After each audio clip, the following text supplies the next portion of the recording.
This video is sponsored by Established Titles.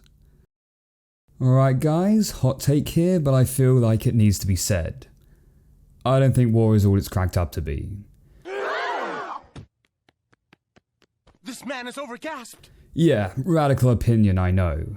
War unfortunately seems to be a common occurrence in our human history, and seemingly like one of those things that we just can't avoid.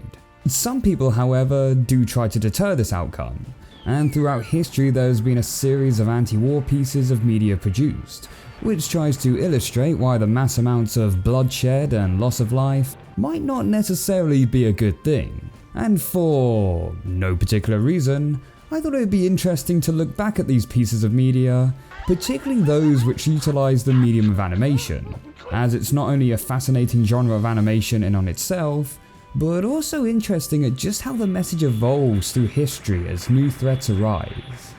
Now I will warn you, some of the images and concepts shown in this video may be upsetting to viewers, so if you don't want to see them, now's your chance. Also, from what I've heard in the past is that YouTube has a bit of a habit of demonetizing videos like this because of certain imagery it will contain. So let me just clarify this now. This is a video for educational purposes and does not in any way promote hatred or violence. I mean, it's an anti-war video for Christ's sakes. But as a precaution so that I get to pay rent this month, this video will be sponsored, and I am very grateful for that. So we thank this video's sponsor, Established Titles. Established Titles is a fun project based on historic Scottish customs where landowners are referred to as lords, ladies or lairds. They allow you to buy as little as 1 square foot of dedicated land, so you too can now be referred to as a lord, lady or laird. Even being able to put it on credit cards, plane tickets and even dating profiles. Now I am gonna get all the ladies.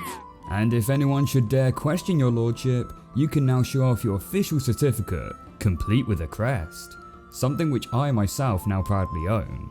This project also has a really awesome cause where they will plant a tree for every order purchased to help protect the pristine woodlands of the world, and aid in global afforestation efforts, working in partnership with charities such as One Tree Planted and Trees of the Future. Not to mention you can also purchase this as a gift for someone else, or even get a couple pack where you can purchase adjoining pieces of land. Established Titles is currently having a really big sale, and on top of that sale, you can get an additional 10% off any purchase you make with the discount code STEVE. So click the link below or go to establishedtitles.com/Steve and use promo code STEVE to save an extra 10% today. Thank you so much Established Titles for sponsoring this video. Now back to the review. We'll start off with the 1939 MGM short, Peace on Earth. World War II was just getting underway in Europe, but America hadn't yet entered the fight.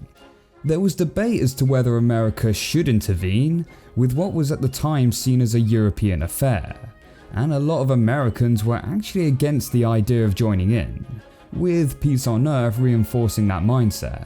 The short opens up in a post-war setting where much of our world lays in ruins. But the small creatures of the earth have united together and rebuilt civilization, which prides itself on peace and unity. That's the spirit, sonnies. Peace on earth. We're introduced to an elderly squirrel who is visiting his family for Christmas. Whilst uttering the phrase, Good will to men.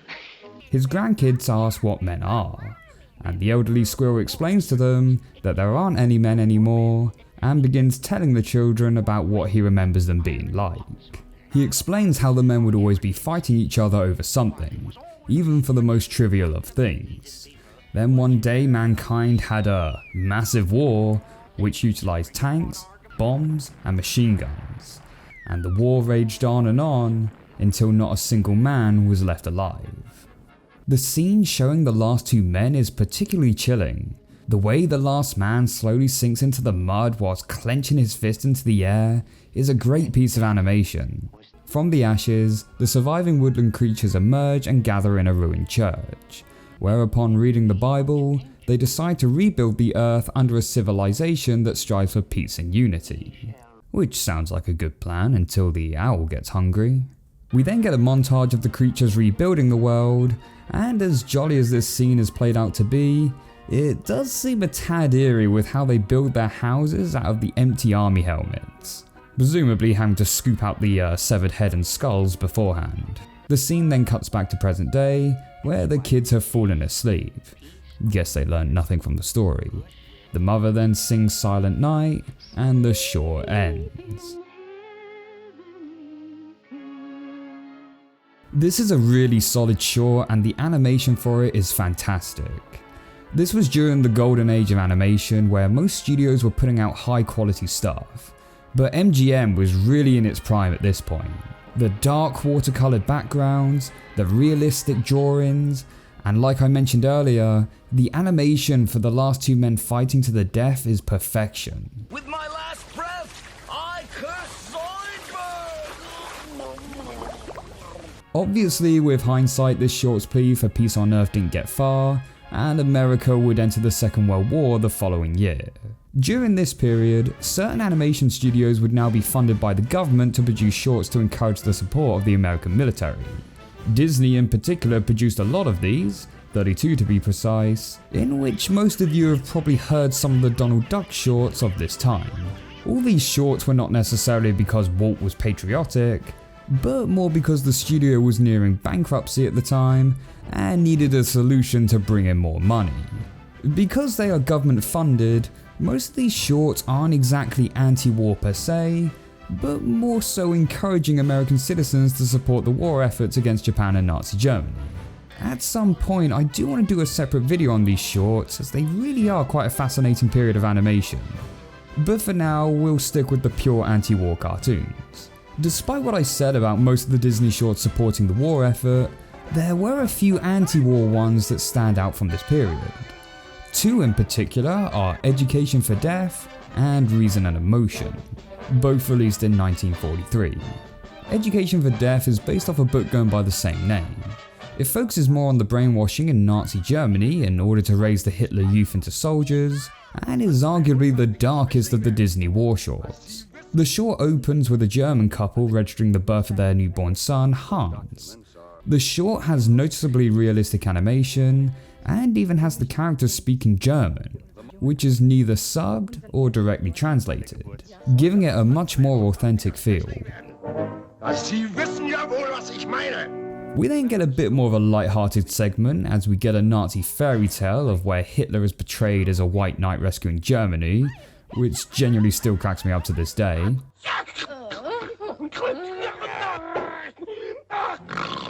We then follow young Hans as we monitor his brainwashing in the education system. The class witness a fox hunting down and eating a rabbit, where Hans is asked what he thought of it.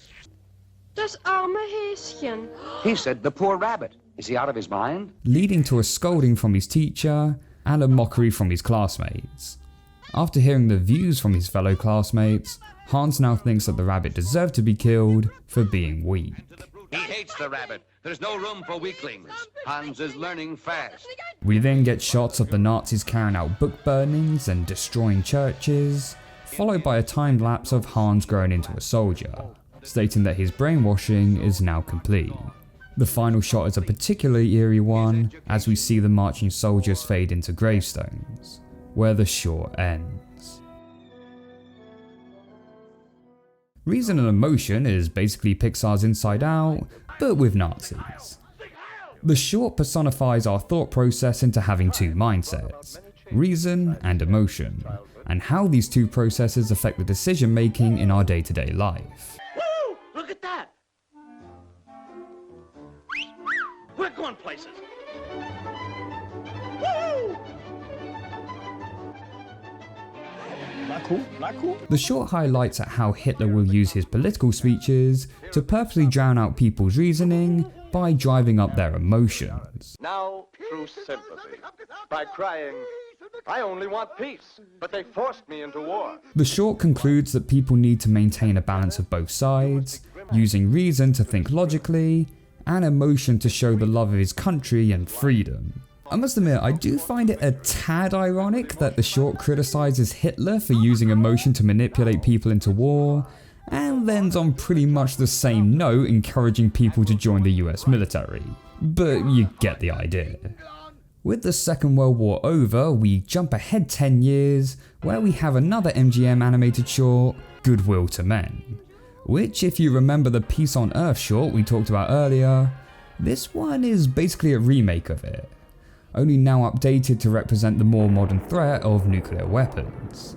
It's actually quite sad to think that the studio had to make the same type of short less than 20 years apart, but at the same time also quite fascinating.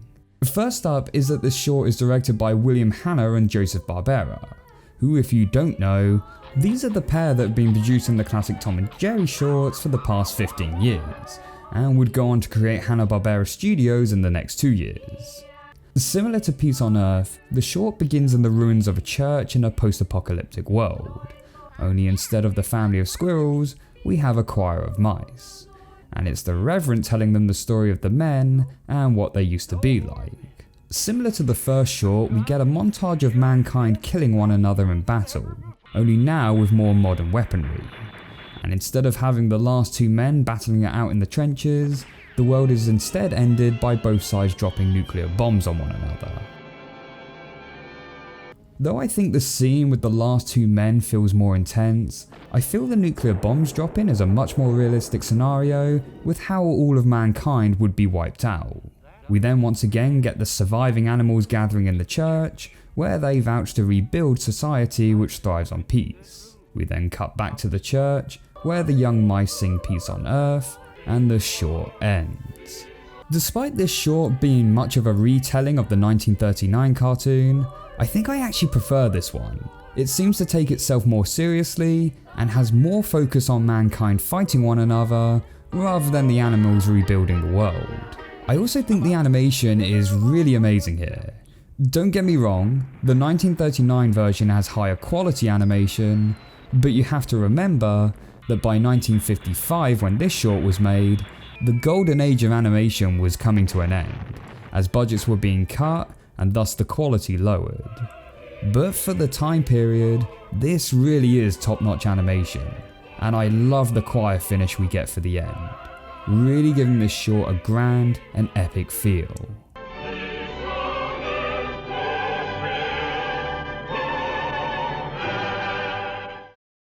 From grand and epic, we jump forward to 1968 with a much shorter and simpler piece. Mickey Mouse Goes to Vietnam. Now, just as a disclaimer, this short was not produced by Disney, and that will become obvious, but instead was produced by Max Katz and Whittlesey Sledge Studios.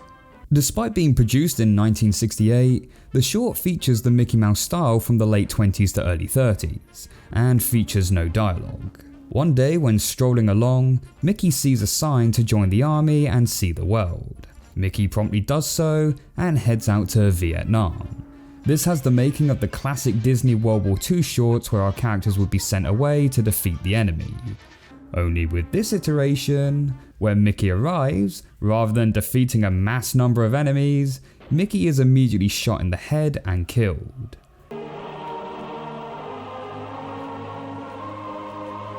According to the producer of the short, Milton Glaser, this was meant to be shown for the Angry Arts Festival, an event which invited artists to produce content to represent the concerns of the Vietnam War going on at the time.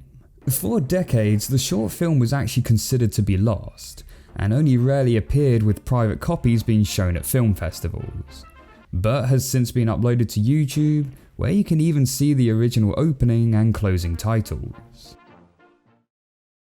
Heading into the Cold War era, we have the 1983 stop-motion short, The Conflict, which was actually produced for Soviet audiences, produced by Russian animator Gary Barden. The short contains no dialogue and focuses on two groups of matches which are having a border dispute. Initially, the two groups live in peace, until one day the border gets shifted, and the two matchstick guards can't agree on where it should be placed back to. Soon a fight breaks out and begins to escalate as more of the group gets involved.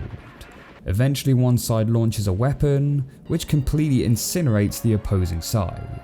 Up until this point, the fighting has been portrayed in an almost comical-like manner, but here the tone really shifts, as we get a dark colour palette watching the matches burn alive, along with a sounding musical score to accompany it.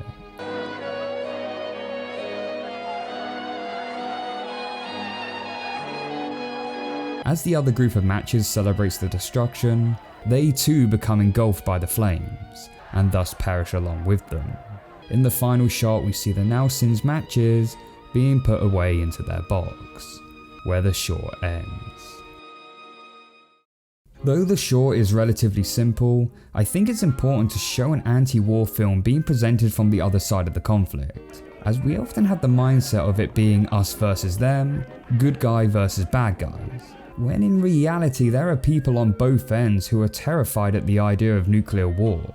I have read people saying that they think this is an anti-American piece, as the blue matches are to represent America, and it's them that happen to launch the nuke.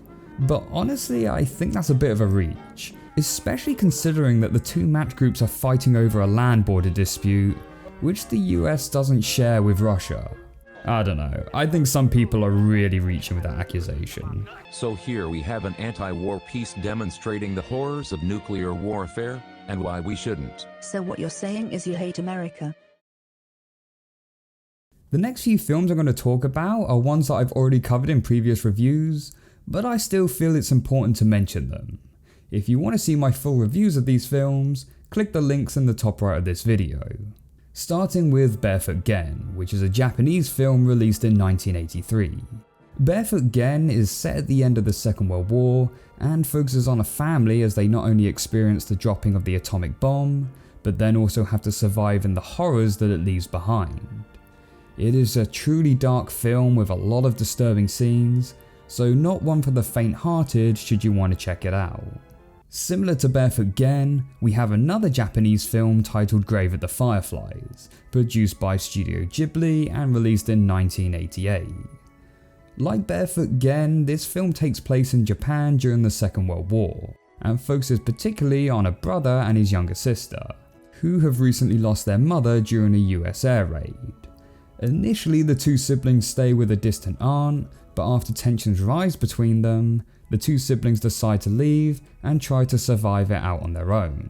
The film highlights just how the war affected the everyday citizens, with food becoming increasingly scarce and medical supplies becoming limited. The film is incredibly emotional and has hard-hitting moments throughout. A definite recommendation if you haven't seen it already.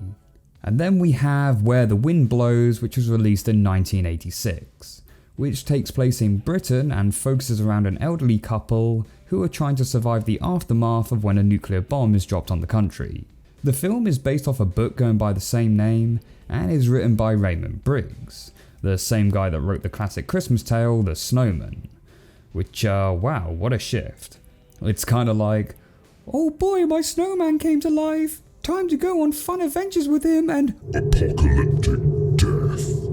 The film is interesting in that the elderly couple are aware of the nuclear threat, but initially treat it as kind of exciting, comparing it to the experiences in the Second World War when everyone had to keep calm and carry on, not being aware of the invisible threat of nuclear fallout and the effects the radiation is having on them. Despite the grand scale of events happening, the film actually has a relatively slow pace, which some might find jarring, but I actually appreciate, as it not only gives it a much more grounded feel, but really gives you the time to get acquainted with the dear elderly couple, and subsequently makes it all the harder when you see them slowly deteriorate as the film progresses. A slow burner, but definitely worth watching. The final anti-war piece I want to talk about, which I've not reviewed yet, is Waltz with Bashir, an Israeli film released in 2008, written, produced and directed by Ari Folman. The story follows Ari Folman as himself as he goes in search of lost memories from his experience as a soldier in the Lebanon War, which took place in 1982.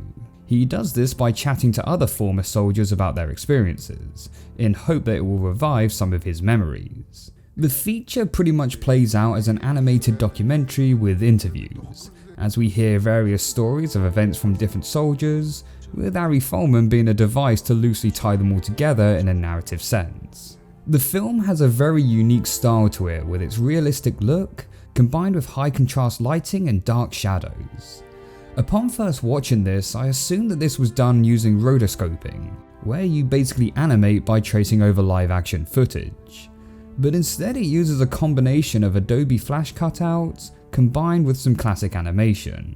This film is incredibly dark and touches upon multiple issues such as a soldier returning home from war and feeling disconnected from the world which has now moved on, the lives of the frontline soldiers compared to their generals who give orders from a life of comfort, and the soldiers' realizations as they are confronted with the true horror of war.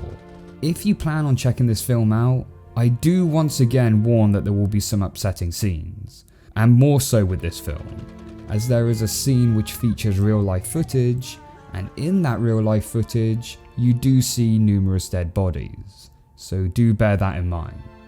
But yeah, that's pretty much my picks in looking at some of the anti-war cartoons throughout history.